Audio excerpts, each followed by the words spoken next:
In front of me is OnePlus Nord CE4 Lite, and today I would like to show you how you can manage vibration settings.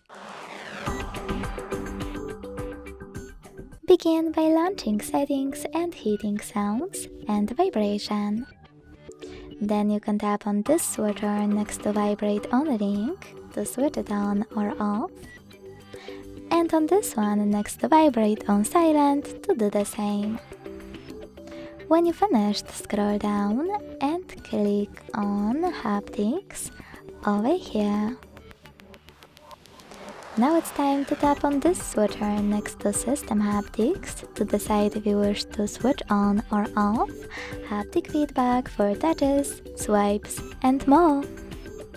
Thanks so much for watching. If you enjoyed this video, leave a like, comment and subscribe. Bye!